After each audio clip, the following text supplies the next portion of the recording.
going on, y'all? Check it out. It's Lawrence P, man. I'm back in the building, man. I know it's been a while, but I ain't been that wild, but you know, back in the building, man. We back in the show, man. We got sponsors now. The show is popping in China. It's popping in Afghanistan. Like, we worldwide right now. But today, man, I got my man, Beat Extraordinaire, man. We're talking about Savage, Ruthless, Beat Production. My man SP, the Soul Prophet, in the building. What's good, man? Check it out. So I hope you guys understand the person that's here, man. He gonna teach y'all a whole lot of stuff, and we gonna get deep into the segues. So on this show, man, we get right into it, man. We're gonna pussyfoot around, so we gonna get right into it. So how did you get the name SP, the Soul Prophet? Man, growing up, everybody always told me I had an old soul. I have an old soul. About SP, Soul Prophet, I'm very soulful. Okay. I have an old soul, and you know, I'm a prophet of the music, of soul music. You know, the hip hop industry. You know, I'm the messenger, hip hop messenger. My message, I spill it out through my music. You know, just SP. People ask me, what does SP mean? What does the SP Soul mean? Prophet. Word. So just spell it out for them. Yeah. Okay. So exactly where were you born and raised? Where you from? Tell the people where you from. Born and raised, Los Angeles, California. There they go, the dubs right there. Everybody's on the dubs. It's really easy. LA in the building, of course. Yep. Los Angeles, California. I lived in a few different parts of Los Angeles, East LA, West LA. Right now I'm in Inglewood, Okay. but I'm representing my city for sure. Absolutely. So when the first time you fell in love with hip hop, man? I'll tell you right now. So there was this record store, Midnight Records on Pico. I lived on like Pico and Point View. And they used to give mixtapes. Like, I've always been in hip hop, listening to the Wake Up Show, staying up late when I was supposed to, record mixtapes, playing record on the tape player. Right. But they gave me this mix, and it had Drop by the Pharcyde on it. It was definitely something I knew I needed to get into. Yeah. Okay, so for those who don't know, that was the song that was like Drop. Word, the reverse video. That was dope, very dope. Yeah. So what was the first piece of equipment that you used to work with, man, when you first? Actually, my first piece of equipment was actually a digital audio work station. It was a program called Hip Hop EJ. And Hip Hop EJ, you were able to plot your music in blocks like you would Tetris, and it had just pre-programmed loops. You didn't have no creativity on your own at all. Right. You just put the blocks together and it made a song. Yeah. After that, it was Fruity Loops, and then after that, Reasons. I have some external gear, of course, my MPC 5000. I've had an MPC 62, but my first was Hip Hop EJ to actually show me the building blocks of constructing and building the actual track. Dope, that's real dope. Yeah. So let's take it back, man. So back in the day, what was your favorite old school artist, man? Who was you banging back in the, we don't want to put your age out there. We can say who was you banging in the 70s or the 80s, but who old school? My hairline, so I'm trying to hide my hairline. Yeah. We can Photoshop all that shit, whatever we need to do. But yeah, so old school group, you was thumping like back in the day. Back in the day was a lot of, De La Soul, Leaders of the New School, Wu-Tang. Yeah. Just the Pharcyde, Heavy D. Just anything dealing with samples and chops and grooves. I was there. Onyx. Yeah. There's too many to even mention. Right. Like, Absolutely. we'll probably spend the night here, but low-key. There's a lot of influences. A lot of influences. Man. So tell us. So why do you feel events like Beat Battle is necessary to the culture? Those battles should do nothing but encourage people and not discourage people. So regardless, and if you're just getting started or if you think you have something, those programs, those beat battles are very necessary for the culture, for hip hop culture itself. Absolutely dope. Yeah. So I hosted that event, and one thing I kept mentioning was like, there are no losers there. Yeah. Just for the fact that we had producers get into the lion's den, is everybody's a winner. Then I heard some very impressive beats. So shout out to all the producers that was in there. Big up to David, Beat Great. Beat Battle, look for the next one coming up real soon. In regards of anything out there commercially, do you have anything on the SP, the Soul Prophet, anything out there commercially that people can go and check out right now? Well, there was a project. I actually had a single. There's a poet by the name of Brooke Jean. Okay. It's definitely not the stuff I played at the Beat Battle. Okay. But it was really good, and that was something that ended up being her single, Angel Wings. She has that published. Okay, dope. Everything else I've worked with, a couple of friends that I grew up with. I have a friend named Dart. Okay. Me and him, we worked on a couple of projects, but he has a album out right now, Lasting Impression. I don't have anything directly on that album, but we're working on some things, and it's coming growing. soon. Okay, it's growing, dope. yeah. So question. So we do random questions right here. So you a husky dude, you got all the ladies, looking at the muscles. So what's your favorite food, man? What could a woman come home and cook you to get you right?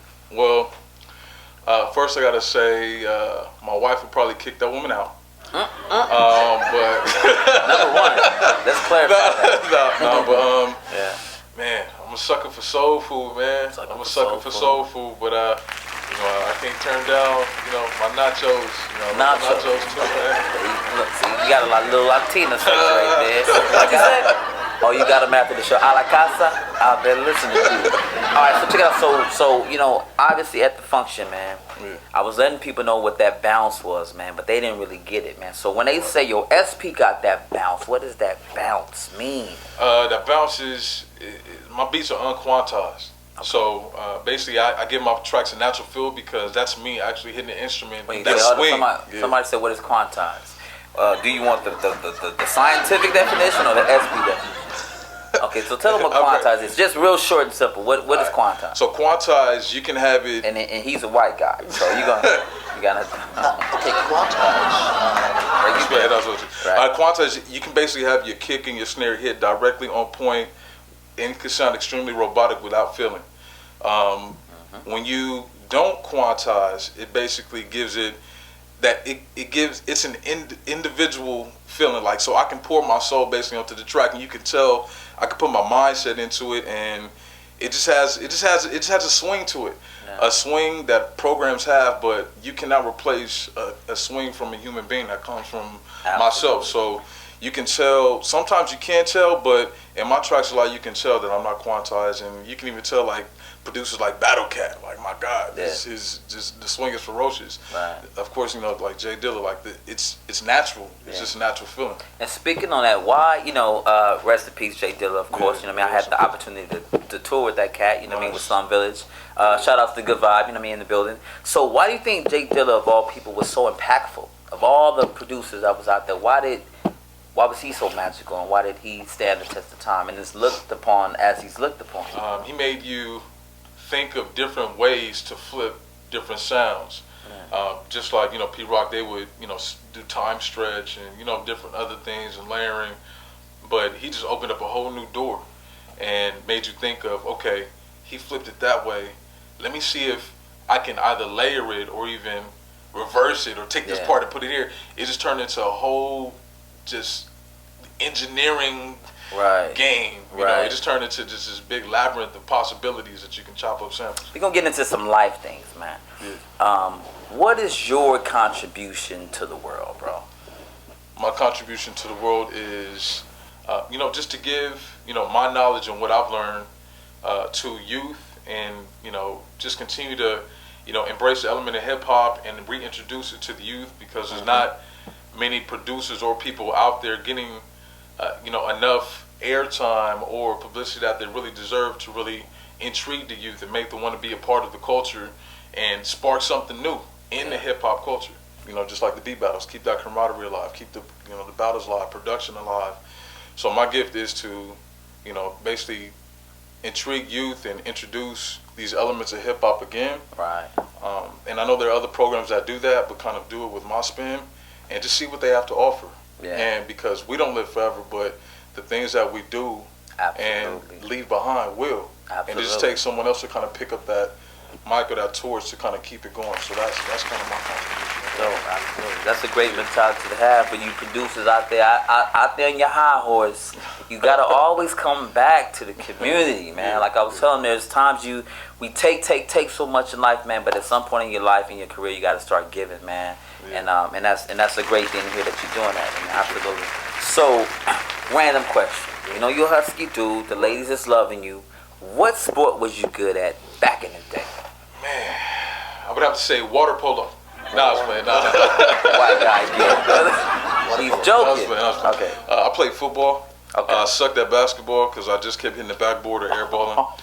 But I could play defense. But football was the sport that I liked. Okay. So, do you remember the first beat you made? Do you actually remember? Yeah, like, I was do. it good? Yeah, I was do. it alright? It was trash. It was pretty Most of them are. It was like a 20-minute 2-bar loop that I thought was just fire. That I made it. Right. Mama, I made it. You know what I'm saying? But then I let my brother hear. I have a younger brother who's also, doing music too. And I let him hear it. I was 15 at the time, and he was 9. And I put the earphones on his head. He was like, ah. He was clowning. No, he thought it was fire. Okay. He thought it was hot. And I think he didn't have school that day. I left thinking like, yeah, I'm about to get signed. Wow. I just made it, but it was pretty. I look back on it, and it was pretty bad. It was garbage. It was- Okay. Out of all the producers in the world, man, either back in the day or now, what producers inspire you, man? That you hear and be like, "Oh, I got to step my game up," or even currently, right now, that when you hear, you just get that lemon face, like, "Oh, Yeah, so I gotta." I gotta start LA first because my influences, come from, producers like DJ Quick, Battle Cat, Okay. West Coast. Madlib, Dash, who doesn't get enough credit. Dash is sick. So let's get into some love things, man. A single man making beats compared to a married man making beats, man. Is there an effect the beat production? As a married man, you start to plan stuff out and plot stuff out, and it has a lot more meaning. Your music has a lot more meaning. So whether it be love, you don't have to be married, whether it be single or even in love. And every writer or producer will, can relate to this.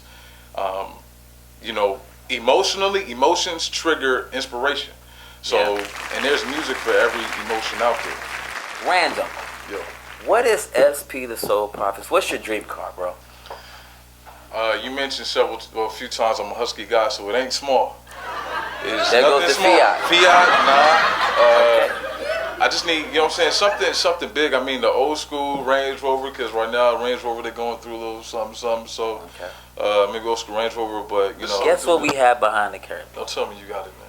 A brand new Fiat.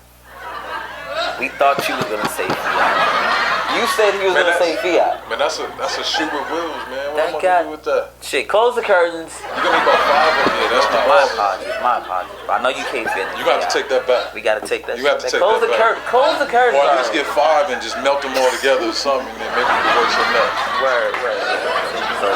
So if hip hop was to walk into the room, man, into the studio, how would she look as a woman, man? How would she look? Hip hop might have 3 butt cheeks, 5 titty nipples, a unibrow, and Oh man. Next question. Man, this is because you're disturbing what hip hop was to me at this point. Okay, random question. yeah. What does SP like to do besides making beats, man? What's your hobbies, man? Spending time with the family and working and providing. So you don't throw frisbees, you don't collect turtles and rocks and seashells. Give us the weird. That's what I'm saying. He giving us a. What do you like to do? Heavyweight is fun. I'm up to 4 plates. I'm not trying to brag to the little guys out there, but This guy. but I like lifting weights. It kind of keeps. It's therapeutic as well because I used to play football, and I'm not playing anymore. But that just being in that energy and being in that field and going through those routines is something that I have to keep a part of my life. So hitting the heavy weights I like. Okay, so boom, beautiful woman walks into the room. What's your favorite part of the woman's body, man? Give us the meat, man. Cause my man gonna get you if you don't give us the straight answer. What's the body part you feel? My wife will give me to legs. Legs, okay. You got some leg lovers in there, okay. That's what's. I'm an ass man myself. I think the ass is magical. Ass and hair. Magic. All right, let's get into some politics, man. Trap music versus traditional beats, man. Trap. Some people saying trap is not even hip hop. And some people saying hip hop is played out. What's going on, man? I wouldn't put them both in the same because you have some trap music. I'm like, okay, got a good bounce to it, but that's trap music. You can't call or label trap music hip hop music. Hip hop is hip hop, and that element to me is the biggest element that inspired so many other genres, including trap. Yeah. So you just can't put those two in the same boat and try to find some type of happy marriage between the two. They're just so different. Yeah. But they contain similar elements, but they're completely different. You are on an island. You guys ready for this? SP is on an island by itself. You have one R&B album to listen to. What is that R&B album? I think I got some Ozzy Brothers. I I got the Ozzy Brothers, man. Great choice, great I choice. got the Ozzy. Producer versus beat maker. Producers are more into, the drumming, the recording, the mixing, engineering, the influence over the lyrics, melody. Beat makers just make the beat. What do you consider yourself as a beat maker? Right now, I consider myself a beat maker. Okay. And I want to transition into a producer. Okay. So in the rounds of events, man, beat battles versus rap battles, man, what are the similarities and what are the differences? And why would someone want to go to one more than the other? Similarities, they both keep the elements of hip-hop alive. If you're a lyricist, you got to stay strong in your lyricism.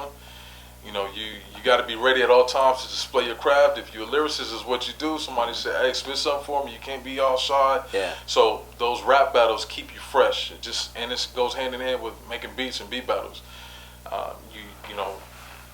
could be making beats, in your living room, but you really don't know if you have something until you actually go out there and compete and stuff like that. And if you have a good beat, it can be great once you throw great lyrics on top of them. So they're both important in their own way, but when they come together, man, it's a beautiful thing. Both things, yeah. Okay, cool. Big ups to David, Mnemonic for Beat Great, Beat Battle, man, sponsored by Delicious Vinyl, man. It was a great event.